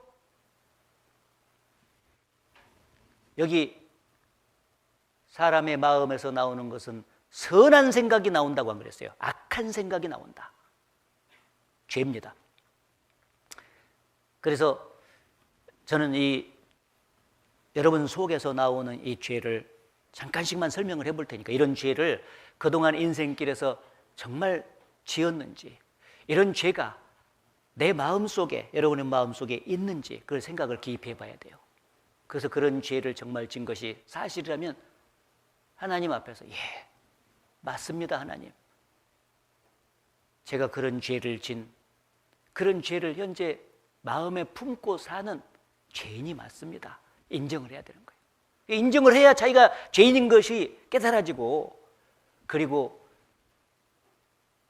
죄인이 구원받는다고 했기 때문에 내일 구원을 받을 수가 있다고요. 정직해야 돼요. 음란과 도적질과 살인과 그런데 음란죄가 사람이 제일 많이 짓는 죄 중에 하나인 거예요. 어렸을 때부터 죽을 때까지 이 음란한 기질이 이 속에 꽉 차 있어가지고 여기 바깥으로 나와서 죄를 짓죠. 그래서 어린 시절부터 남녀 7세 부동석이라고 벌써 7살 정도 되면은 이 기질이 이 속에서 꿈틀꿈틀해요. 올라와요. 환경이 주어지면 속에서 나와요. 사촌기에 접어들면은 이성을 향한 그리움이 폭발적으로 올라오기 때문에 환경 주어지면 막 다 나와요. 소설책 같은 것을 읽었다. 그런데 거기에 무슨 이상한 정사 장면이 노골적으로 묘사가 되는 것을 읽었어요. 그러면은 그냥 바로 음란한 기질이 올라오죠. 영화를 볼 때도 그런 장면이 나오면은 바로 올라오지 않습니까? 음란물을 만약에 봤다, 대번에 올라오죠. 안 그렇습니까? 환경이 주어지면은 이 속에 기질이 다 있기 때문에 그 죄가 바깥으로 쫙 나와요. 나옵니다. 이제 나이가 들어서 젊은 시절에 환경만 주어지면 다 이렇게 올라오고, 연세가 들어서 죽기 직전까지 이 기질이 안 없어져요. 제가 텔레비전에 그 86세 되신 할아버지가 어떤 여기자가 인터뷰하는 거 제가 들었는데, 젊었을 때 바람을 펴본 할아버지예요. 물었습니다. 할아버지, 지금도 이쁜 여자 보면 바람 피고 싶은 마음이 있어요? 보니까 할아버지가 대번에 한다니면 아이고 피고 싶다 마다 그러더라고. 집 토막들 힘만 있으면 펴야지 그러더라고. 죽을 때까지 안 없어져. 그래서 그 음란한 기질이 이 속에 탁 있다가 환경이 주어지면 바깥으로 쫙 나와서 죄를 짓는 거죠. 음란한 죄인이라는 거예요. 그리고 도적질과, 도적질은 남의 물건 허락 없이 가져오는 게 도적질이지 않습니까? 과거 이스라엘 백성이 여리고성 전투에서 하나님의 능력으로 여리고성을 무너뜨리고 승리하면 거기서 얻은 노획물을 하나님께 다 바치라고 명령을 받았습니다. 다 승리한 결과 노획물을 하나님께 다 바쳤는데, 아간이라는 사람이 금과 은과 외투가 탐이 나가지고 그를 몰래 도적질을 해가지고 자기 천막 밑에다가 땅을 파고 숨겨놨어요. 다른 사람은 알 수 없지만은 자기 양심하고 하나님은 다 보시고 알겠죠. 양심이 막 두근두근 했을 거예요. 이놈아 빨리 갖다 놔라, 바쳐라. 그런데 그 양심의 소리를 눌러버리고 탁 감췄어요. 이튿날 아이성과의 전투, 여리고성보다 훨씬 더 약한 성이에요. 근데 이길 줄 알았는데 36명의 전사자를 냈고 패해서 돌아왔죠. 여호수아와 이스라엘 백성들이 원인을 알 수가 없으니까 하나님 앞에서 죄를 무릅쓰고 기도를 한 거예요. 하나님, 어찌해서 우리가 졌습니까? 하나님 말씀이래, 너희 중에 바친 물건이 있다, 도적질한 사람이 있다는 거예요. 잡아내라. 그것을 제거하기 전에는 결단코 너희가 대적을 당치 못할 것이다. 이스라엘 백성은 누가 그런 죄를 졌는지 알 수가 없잖아요. 이스라엘 백성은 12지파가 있었거든요. 그래서 여호수아 대장이 앞에 딱 서고 12지파가 쫙 이렇게 쓴 거예요. 이렇게 쓰고는 이제 제비를 뽑았어요. 그 제비를 첫 번째 딱 뽑으니까 아간이 속해 있는 그게 딱 뽑고, 그 다음에 한 2번, 3번 딱 뽑으니까 아간이 정확히 뽑혔어요. 하나님이 함께 하시면 제비를 뽑아도 죄진 사람이 걸려요. 너희 죄가 정녕 너희를 찾아낼 줄 알라. 인간은 죄를 지면 그 죄가 어디로 간 것으로 생각하지만 반드시 심판 대표에서 그 죄가 자기를 찾아내요. 자기를 쳐서 증거한다고 되어 있습니다. 하나님께서 아간을 향해서 진노가 폭발해서 아간과 그의 가족을, 그의 소유물을 아골 골짜기로 끄집어내서 돌로 패 죽이고 불태워 버렸습니다. 도적질한 사람에 대한 심판, 그렇게 무섭다 하는 걸 보여줬죠.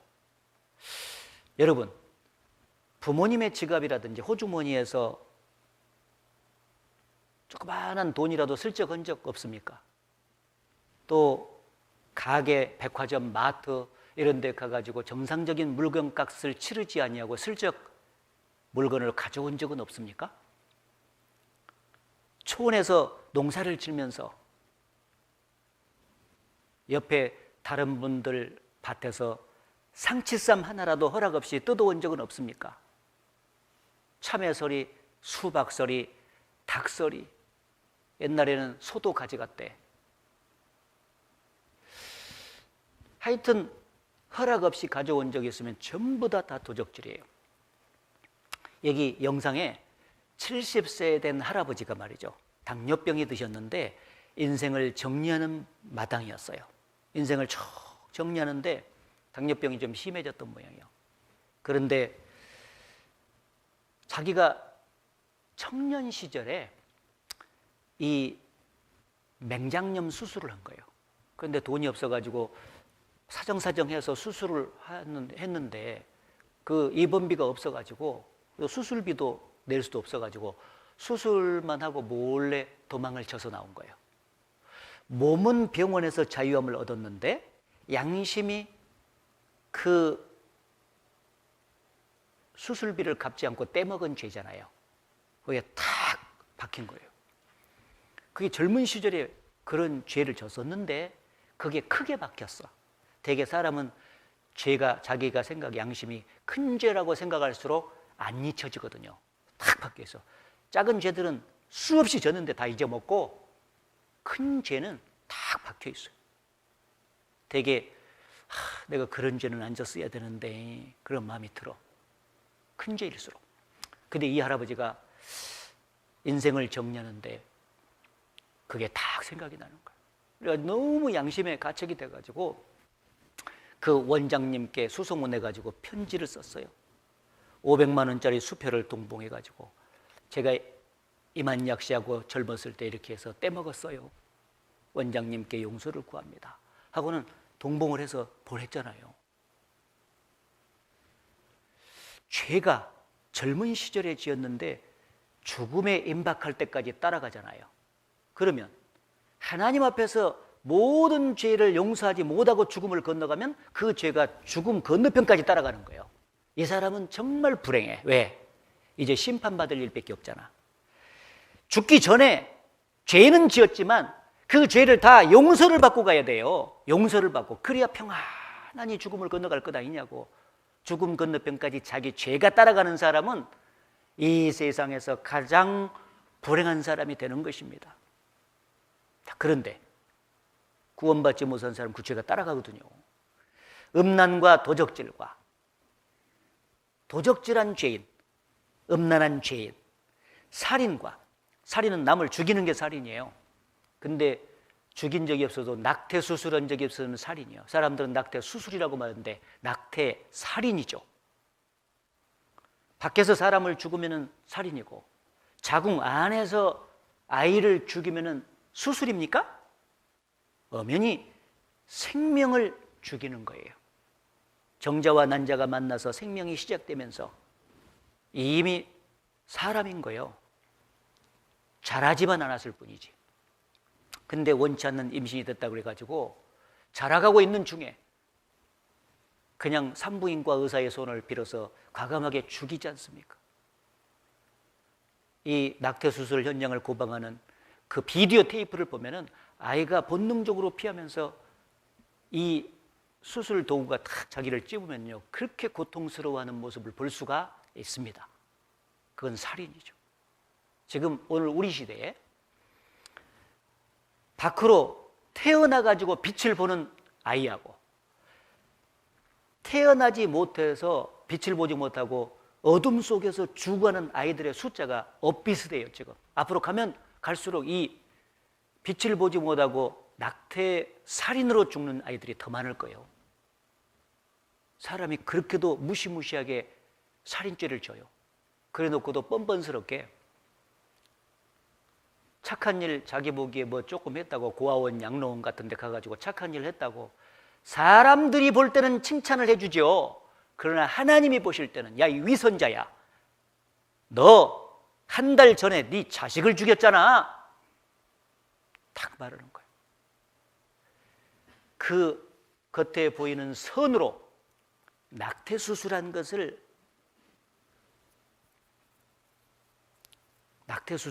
덮을 수가 없다 그 말이에요. 살인, 미워하는 것은 또 살인이라겠죠. 간음, 하나님이 보실 때 정상적인 성생활은 결혼을 일단 하고 남편과 아내 사이에 가정이라는 울타리 안에서의 성생활은 극히 정상입니다. 그건 하나님이 주신 선물이요, 아름다운 것입니다. 그러나 그러한 가정이라는 울타리를 벗어난 모든 비정상적인 성적인 접촉은 간음이요 음행이요. 성경에 혼인을 귀히 여기고 침소를 더럽히지 마라. 하나님이 간음하는 자들과 음행하는 자들을 심판하시리라. 간음죄, 음행죄는 반드시 심판한다고 말씀하셨죠. 그건 가정을 파괴하는 죄가 아니겠습니까? 근데 역사의 마지막에 간음죄, 음행죄가 지금 사무치고 소돔과 고모라 못지않죠. 심지어 동성연애와 동성결혼까지 나왔습니까? 말이죠. 이것은 하나님 앞에서 너무너무 무서운 죄입니다. 사실은요. 간음죄, 탐욕, 과도한 이 세상을 향한 욕심, 악독. 사람은 겉으로 보기에는 순하고 착하게 보이는데 악독이 가득히 들어있어. 어떻게 할 수 있어요? 건들면 나오거든. 이 개는 꼬리를 살랑살랑 이렇게 흔들 때는요 너무 착하게 보이잖아요, 개도. 근데 막 밥 먹을 때 가서 배를 갖다가 탁탁 차봐요. 이렇게 왱왱 한다고. 계속 차면은 막 왱왱왱 하면서 달려들잖아요. 그러면 개한테만 그런 기질이 있냐? 사람에게도 있어요. 악독한 기질이 있어. 누구든지 사람을 죽일 수 있어요. 화를 내게 만들고 이 계속해서 당하잖아요. 그러면 언젠가 복수를 해야 되겠다는 막 복수의 칼을 품는 것은 인간 속에 악독이 가득하다는 증거지. 2대, 3대를 거쳐서 가문끼리 옛날에는 말이죠. 가문끼리 막 복수를 하는 일도 옛날에 영화 같은 거 보면 있잖아요. 진짜 사람이 독해. 얼마나 독한지 아세요? 악독이 가득한 인간 속에 그게 나와요, 바깥으로. 속임, 거짓말을 했다든지 사기를 쳤다든지 장사를 할 때 사람을 속이기도 하고 직장 생활할 때 속이기도 하고 거짓말은 또 밥 먹듯이 하고 논문을 표절을 했다든지 학생들이 학교 다니면서 컨닝을 했다든지 다 이런 죄에 속하지 않습니까? 음탕과 흘기는 눈과 시기 질투, 그 다음에 회방은 그 사람이 없을 때 그 사람에 대해서 서로가 막 정죄를 하고 비난을 하고 판단을 하고 그 사람에 대해서 말이죠. 그게 전부 다 회방죄예요. 막 수근수근하는 것처럼 말이죠. 교만은 남보다 조금만 잘난 거 있으면 막 자랑하면서 다른 사람을 무시하는 태도. 자기가 조금만 그 사람보다 더 배웠어. 그럼 못 배운 사람 무시해버리고, 잘생겼어. 못생긴 사람 무시해버리고, 경제적으로 조금 더 잘 살아요. 그러면 가난하고 못 산 사람 무시해버리고. 그게 교만이에요. 하나님이 그거 모르실 줄 알아요? 광패, 행동이 도의에 어긋나고 난폭한 것이 광패죠. 가정폭력이 여기에 해당될 거예요. 막 때려. 남편이 아내를 때리고 자식을 체벌이 아닌 정도 이상 화풀이 대상으로 때리고 이런 것은 가정폭력이요. 요즘은 인륜이 무너져가지고 자식이 부모를 때리는 사람도 있죠. 그리고 심지어 자식이 부모를 죽여요. 세상에. 광패죄. 자식이 부모에게 효도를 하면서 사는 게 마땅하지 않습니까? 근데 자식이 부모에게 말대꾸를 하면서 대든다든지, 에? 부모에게 불효한다든지, 그러면은요, 큰 죄가 되는 거예요. 성경에 인간끼리 지켜야 될 계명 중에서 제일 큰 계명이 네 부모를 공경하라요. 부모를 공경치 않는 자는 하나님을 공경할 수가 없다고 돼 있어요. 그러니까요, 사람이 부모에게 효도하면 얼마나 하겠습니까? 평생을 한 번도 빼먹지 말고 효도해야 되는데 그렇게 산 사람이 있겠어요? 어릴 때 젖이 안 나오면은 안 나온다고 말이죠. 어린 것이 못 알겠어. 근데 막 엄마 젖꼭지를 막 물어버리잖아. 내 동생 옆에서 엄마가 이렇게 젖 주는 것을 옛날에 좀 봤거든요. 그래서 막 엄마가 갑자기 막 아야 하면서 막 동생을 막 방댕이를 때려. 엄마 왜 그래? 그랬더니 야가 젖꼭지를 물잖아. 젖꼭지 문 죄부터 시작해가지고 인간이 얼마나 불효를 하는지 몰라. 낳아주시고 길러주시는 은혜는 큰데 말이죠.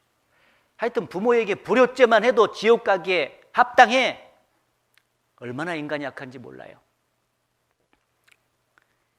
이런 얘기를 하면 노인들은 말이죠, 자기 며느리와 자식들이 자기한테 불효한 것만 생각하는 사람들이 있는데 자기가 젊었을 때 자기 부모님과 시부모님한테 잘했는지를 생각해 보라 그 말이에요.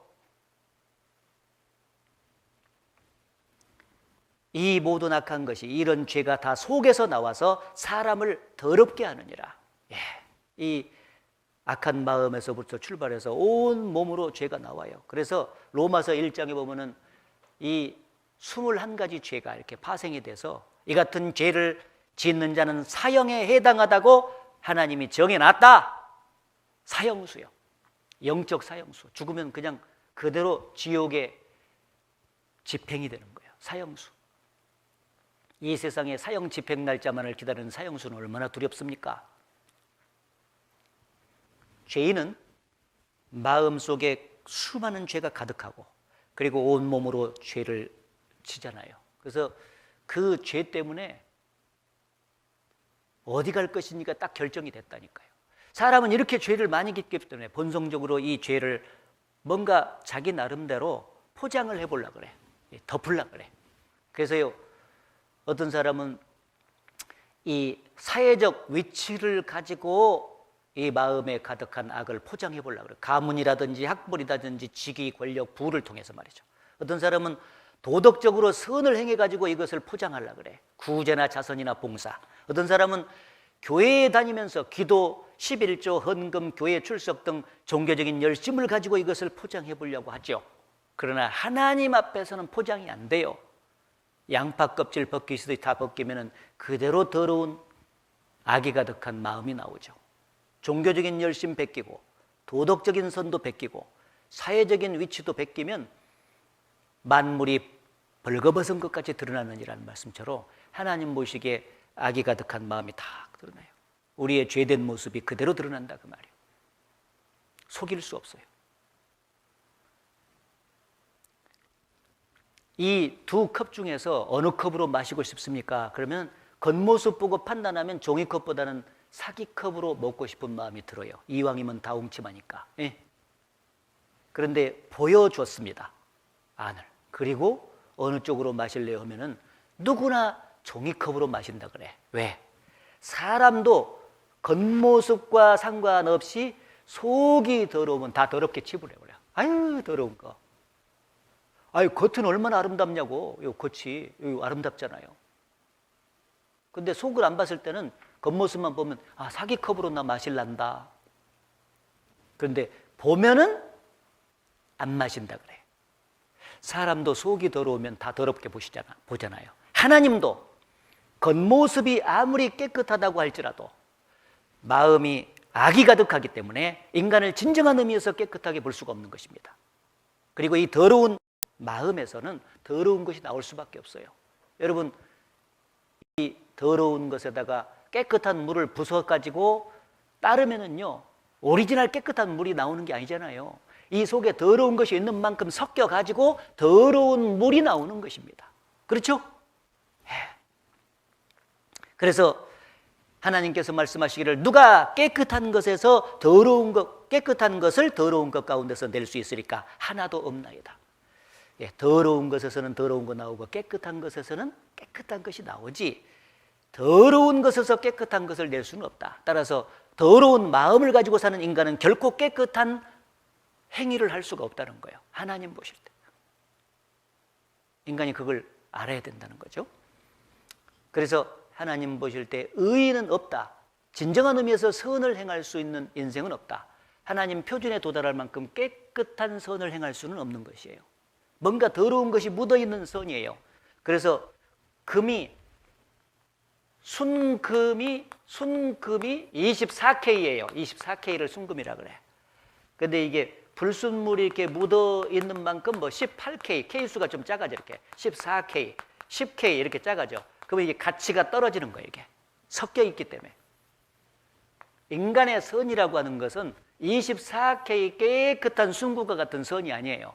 선은 선인데 뭔가 거짓이 발려서 나오는 선이에요. 그래서 위선이라고 그래요, 위선. 위선.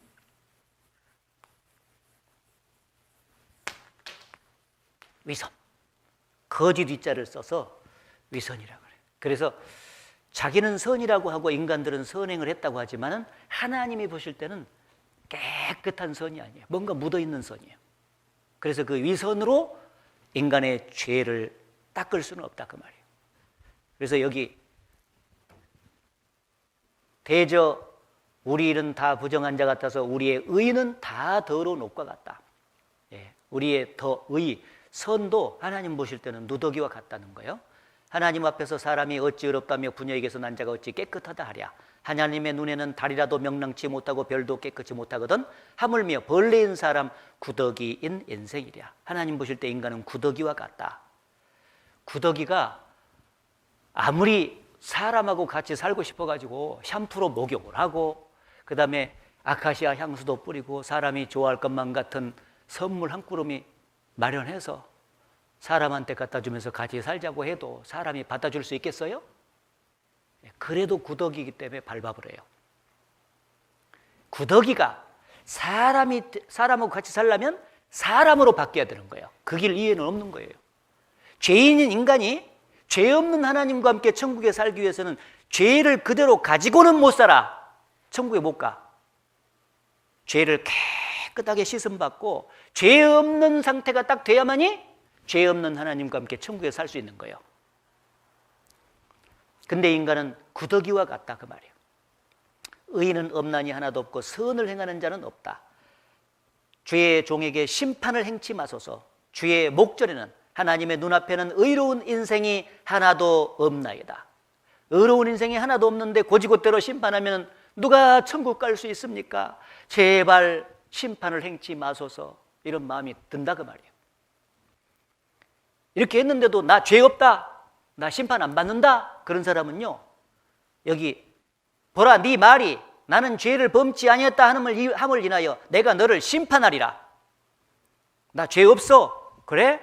너 그 말한 것 때문에 내가 심판하마. 그렇게 말했어요 하나님이. 그래서 나의 죄로 인하여 내 뼈에 평안함이 없나이다. 내 죄악이 내 머리에 넘쳐서 무거운 짐 같더니 감당할 수 없나이다. 현재 평생 지은 죄가 이 짐이 돼가지고 누르는 것과 똑같아. 양심을 눌러. 그러니까 평안이 없어. 그래서 어렸을 때부터 늙을 때까지 죄를 짓는데 나이가 많을수록 죄짐이 커요. 이렇게 무거운 죄짐을 벗고 가야 되는데 인생길에서 죄짐을 지고 위태위태 벼랑위를 가는 사람과 똑같아요. 이 죄짐을 벗고 죽음을 건너가면 천국, 이 죄짐을 못 벗고 죽음을 건너가면 지옥이에요. 무거운 죄짐을 해결해야 됩니다. 죽음을 건너가는 사람 두 종류가 있잖아요.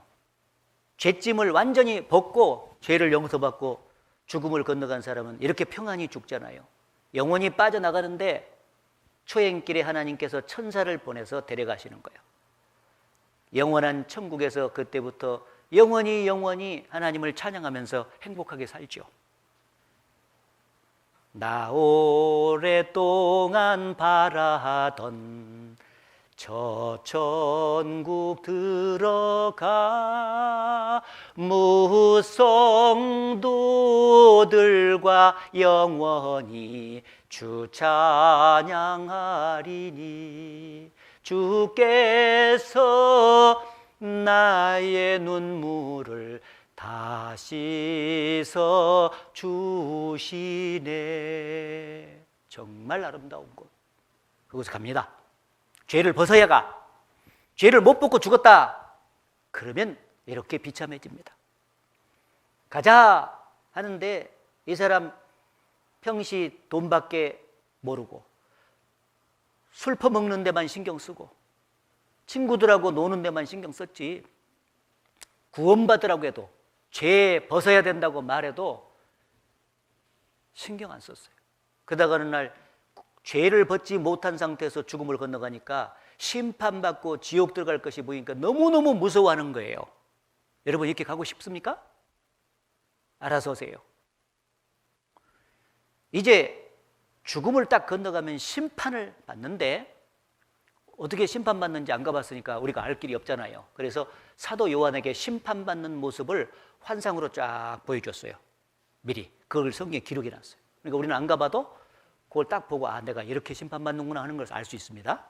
여기 심판을 딱 받는데 또 내가 크고 흰 보좌와 그 위에 앉으신 자를 보니 땅과 하늘이 그 앞에서 피하여 간데 없더라. 이제 이 땅과 하늘이 없는 거 보니까 저 세상으로 딱 간 거예요. 내가 보니 분명히 사도 요한이 심판받는 걸 딱 보고 기록한 거예요.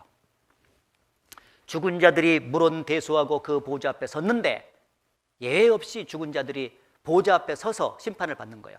책들이 펴있고 또 다른 책이 펴졌으니 곧 생명책이라 죽은 자들이 자기 행위를 따라 책들에 기록된 대로 심판을 받으니 그랬죠. 책들이 펴졌어요. 하나는 생명책은 구원받은 사람 이름이 기록됐고 이번에 여러분이 구원을 받으면 생명책에 기록이 되는 겁니다. 근데 구원 못 받으면은 책들이 펴있다 그랬는데 성경이 심판의 근거로 딱 올라 있고 그 밑에 죄 목록이 딱 올라와. 그래서 자기 행위를 따라 책들에 기록된 대로 심판을 받는다. 바다가 그 가운데서 죽은 자들을 내어주고 사망과 음부도 그 가운데서 죽은 자들을 내어주매. 이제 육체 흙으로 들어갔는데 그 살려요. 영혼하고 재결합시킵니다. 안 죽는 몸으로 살립니다. 그래서 자기 행위대로 심판을 받고 사망과 음부도 불못에 던지우니 이것은 둘째 사망 곧 불못이라. 누구든지 생명책에 기록되지 못한 자는 불못에 던지우더라. 구원받지 못하고 죽음을 건너는 사람이 불못에 착착 던져지는 것을 사도 요한이 딱딱 보고 기록된 거예요. 성경 이거 다른 곳에 보면 불못에 쳐 넣더라. 쳐 넣더라 그냥. 옛날에 그 이제 사극 같은 거 보면은요. 저놈을 쳐 넣어라. 감옥에 쳐 넣어라. 그렇게 얘기하잖아요. 이제는 하나님의 사랑을 끝까지 거역하고 구원받아 안 받았기 때문에 이제 지옥을 진짜 보내버려야 돼. 이제 쳐 넣어라.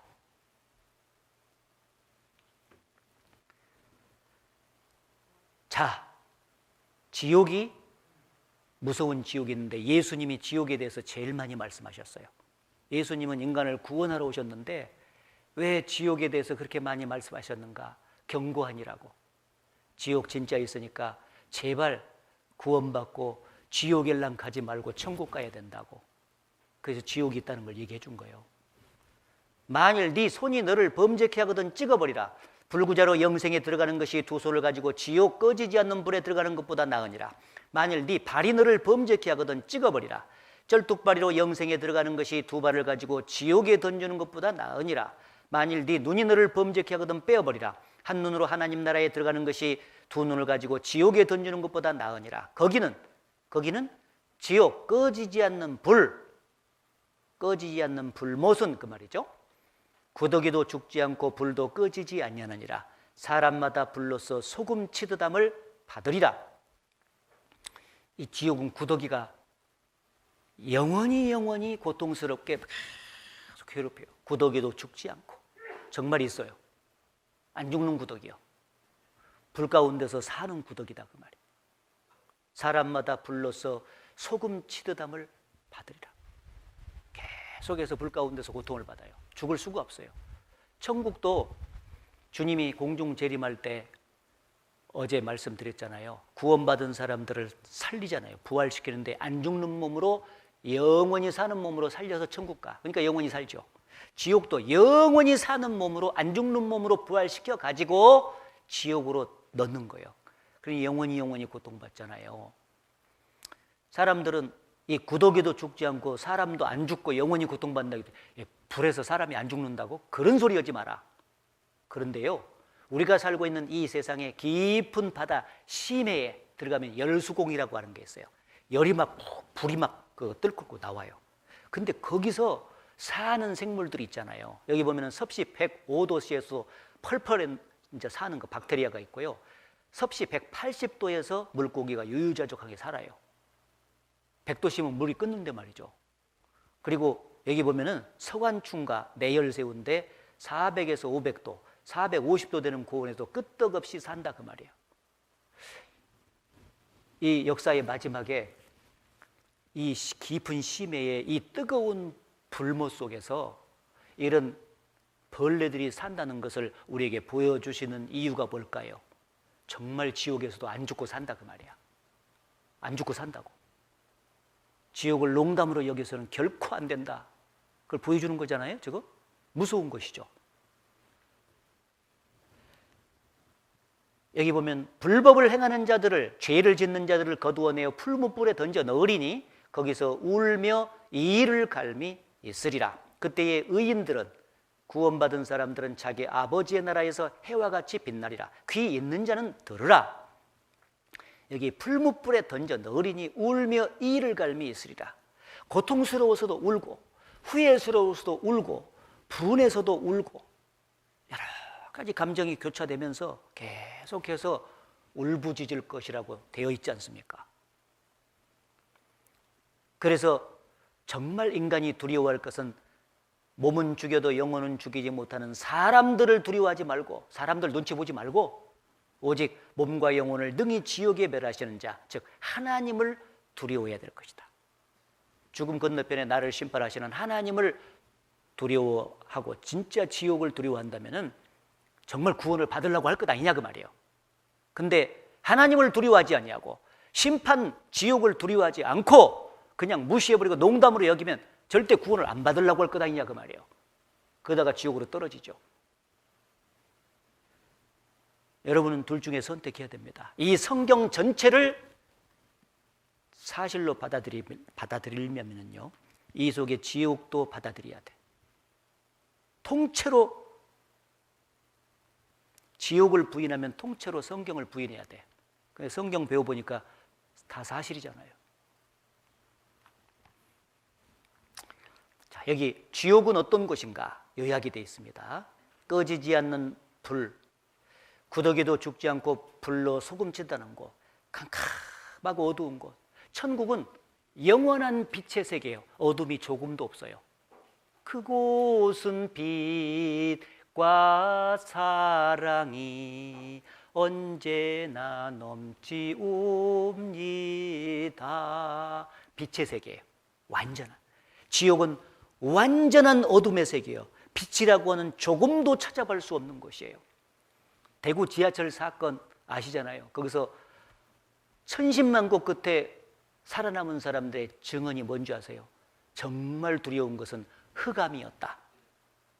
캄캄한데 뜨거운 불도 얼마나 고통스럽겠습니까? 그러나 진짜 어두운 것, 두려운 것은 어두워가지고 보이지를 않으니까 너무너무 흑암이 무섭더래야.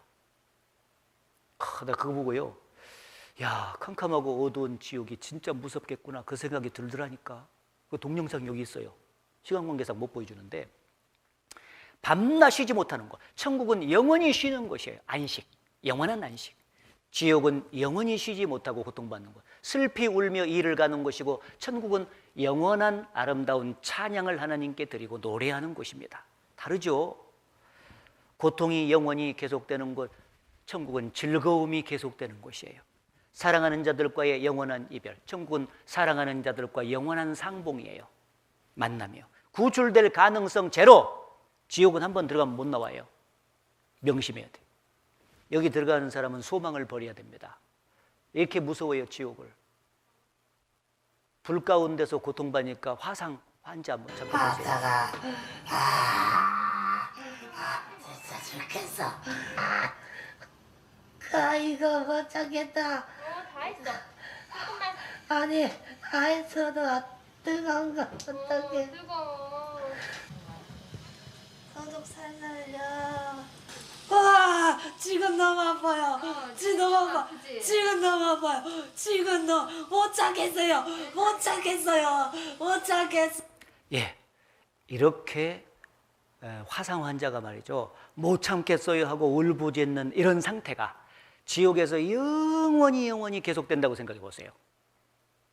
얼마나 무서운 것입니까? 이것은 사실입니다.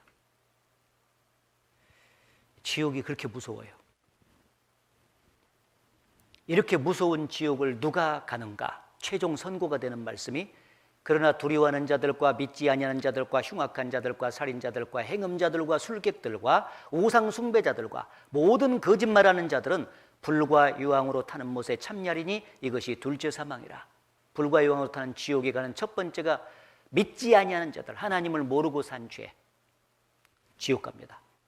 그리고 교회는 다녀도 두려워하는 자들, 교회를 열심히 다니는데 완전히 죄를 하나님 앞에서 용서받아 본 적이 없는 사람들은 늘상 죄를 생각하면 두려워요.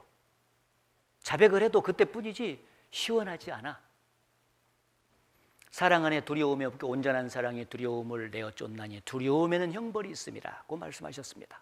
그래서 교회를 다녀도 죄 문제를 완전히 해결받지 못하신 분들이 듣고 계신다면 이번에 완전히 죄를 용서받아야 돼. 그래서 마음에 진정한 평안을 찾고 소망을 갖고 살아야 됩니다.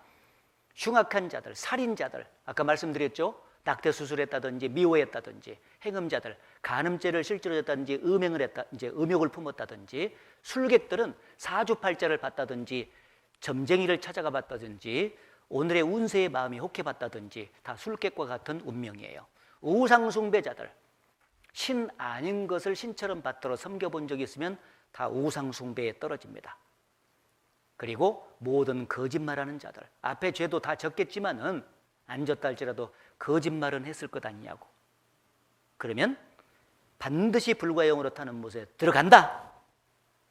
이 죄목들을 딱 보니까 내가 어디에 들어가는 줄 알겠지 않습니까? 지옥이 갑니다. 죄를 얼마나 지으면 지옥 가냐? 진실로 네게 이르노니 네가 홀이라도 남김이 없이 다 갚기 전에는 결단코 거기서 나오지 못하리라. 거기는 지옥인데 홀이만큼이라도 남김이 없이 죄값을 다 갚아야 지옥에서 빠져나와서 천국 가는 거예요. 그러니까 죄가 홀이만큼이라도, 눈곱만큼이라도, 쉽게 말하면 죄는 하나만 있어도 지옥 가는 거예요. 근데 하나뿐입니까 이번에? 오늘 성경을 통해서 보니까 헤아릴 수 없을 만큼 수많은 죄를 이미 졌어요. 그렇기 때문에 지옥은 받아놓은 밥상입니다. 이제 하나님 앞에서 영적인 진단서 발부하겠습니다. 병원에 가면은 진찰을 하고 진단을 해가지고 무슨 병이 들었다고 진단서를 떼주잖아요. 그러면 그 진단서 보고 나서 나 병 이렇게 많어? 알았어, 고맙네 하고 끝납니까? 이제 해결을 해야죠. 이 병을 의사 선생님한테 고쳐달라고 하고 고침을 받아야 병원에 가서 진찰받은 목적이 이루어지지 않습니까? 여기 진단서입니다. 어머니 뱃속에서 태어날 때부터 죄인으로 태어난 거 사실이죠. 마음으로 행실로 수없이 많은 죄를 졌죠. 그 결과 죽음 건너편에 심판받고 죽으면 지옥에 떨어집니다. 이게 진단서예요. 이 심판을 받고 지옥 가는 것은 평생 지은 죄 때문에 그러죠. 죄 싹은 사망이니까. 자, 그래서 그러면 어찌해서 구원받냐? 어찌해 구원받겠냐? 지금 죄 때문에 나는 지옥 가는 것이 결정됐는데 이 지옥에서 구원받으려면 이제 어떻게 해야 되냐? 참 그게 문제지 않습니까? 지금부터라도 마음 고쳐먹고 착하게 살면 되겠나? 안 됩니다. 지금부터 착하게 산다 할지라도 그동안 수없이 지은 죄가 그대로 남아있지 않습니까? 착한 일을 해가지고 죄를 없앨 수는 없거든요. 사람들은 지금부터 착한 일 많이 하고 또 종교생활 열심히 하고 교회 다니는 사람은 율법을 열심히 지키려고 노력하고 하면은 구원을 해 주시겠지라고 생각하지만은 그게 오해입니다, 여러분. 교회 다니는 사람들은 율법에 대해서 오히려 율법은 거룩하고 의롭고 선한 하나님의 성품을 반영한 것입니다. 율법 자체는 좋아요. 그런데 만물보다 거짓되고 심히 부패한 마음을 가진 인간이 진정한 의미에서 율법을 지킬 수가 있느냐? 지킬 수 없습니다, 여러분. 근데 왜 율법을 주셨을까? 세 가지의 목적이 있어요. 율법 주신 목적. 여기 보면은 왜 하나님은 율법을 주셨을까? 첫째는 죄를 깨닫게 하기 위해서. 율법으로는 죄를 깨달음이니라. 이 얼굴에 때 묻은 사람은 묻었다는 것을 잘 모를 때 거울을 비춰주면 알 수 있잖아요. 거울 앞에서 때 묻은 것을 발견하듯이 율법이라는 거울 앞에서 사람은 죄인인 것을 깨닫는 거예요. 그래서 십계명 앞에 딱 서면 죄를 10가지로 이미 범했다는 것을 알 수가 있잖아요. 죄를 깨닫게 해주는 거. 그리고 두 번째 목적이 있다면 심판과 저주 아래 있음을 알게 하려고. 이는 모든 입을 막고 온 세상으로 하나님의 심판 아래 있게 하려 함이라. 아, 내가 죄인으로서 죄를 너무 많이 졌구나. 나 심판받을 각오해야 되겠다고 입 딱딱 틀어맞는 거야. 나 죄 없다 소리 못하고 입 딱 틀어맞고 심판받을 각오하라고. 그리고 세 번째 목적이 있다면 우리의 노력으로 결코 천국에 갈 수 없음을 알게 하려고. 율법 안에서 의롭다 함을 얻으려 하는 너희는 그리스도에게서 끊어지고 은혜에서 떨어진 자로다. 율법을 지켜가지고 의롭다함을 받는다. 그 말은 구원받으려고 하는 사람들은 그리스도에게 끊어지고 은혜에서 떨어진다. 그 말은 지옥에 간다 그 말이야. 이것은 인간의 어떤 노력으로도 자기의 죄를 털끝만큼도 씻을 수가 없다는 걸 가르쳐 주는 거예요. 그래서 예레미야 2장 22절에 말씀하시기를 주 여호와 내가 말하노라. 이거 사람 말이 아니야. 하나님 말씀이요. 뭐라고? 네가 잿물로 스스로 씻으며 수다한 비누를 쓸지라도 네 죄악이 오히려 내 앞에 그저 있으리니. 이 비누라든지 잿물을 쓰면은요, 옛날에는 그걸로 이제 옷을 빨기도 하고 그러잖아요. 때는 벗어져요. 몸의 때는. 그러나 하나님 앞에 있는 죄는 그것으로 씻을 수 없다. 그 말은 인간은 죄를 지을 수는 있으나 스스로의 노력으로 죄를 씻을 수는 없다. 그 말이에요. 죄를 씻어야 천국 가는데. 그렇죠? 예, 스스로 노력으로는 절대 안 돼요. 자, 그래서 우리가 할 수 있는 일은 한 가지밖에 없죠. 이 물에 빠져가지고 스스로 헤엄쳐서 나올 수가 없는 사람은요, 물 꼴딱꼴딱 먹으면서 한 가지밖에 못해. 사람 살려주세요! 부르짖는 길밖에 없죠. 물에 빠진 사람은요. 다행히 119 구조대가 가다가 건져주면 구원받고 사는 거잖아요. 이제 여러분은 수많은 죄를 짓고 이제 죽음을 딱 건너가면 바로 지옥으로 떨어져요. 지금 지옥 문 앞으로 미끄러져 가고 있는 거예요, 이게. 자, 이 운명에서 할 수 있는 것은 하나님 나 좀 구원해 주세요. 이 길밖에 없어. 나 좀 살려달라고. 하나님께 구원해달라고 부르짖는 길밖에 없다 그 말이에요. 근데 다행히도 하나님은 인간을 사랑하세요. 죄는 밉지만 죄인은 사랑하세요. 그래서 죄를 뉘우치고 회개하고 구원받기를 간절히 바라는 사람을 구원해 주심하고 약속하셨어요. 모든 사람이 구원받기를 원하고 진짜 구원해달라고 기도하고 주님께 매달리는 사람은 구원해 주시겠다고 약속하셨어요. 여기 여호와는 마음이 상한 자에게 가까이 하시고 중심에 통회하는 자를 구원하시는도다. 마음이 상하고 중심에 통회하는 자, 진심으로 돌이키고 구원받기를 원하는 사람을 구원해 주시겠다고 약속하셨죠.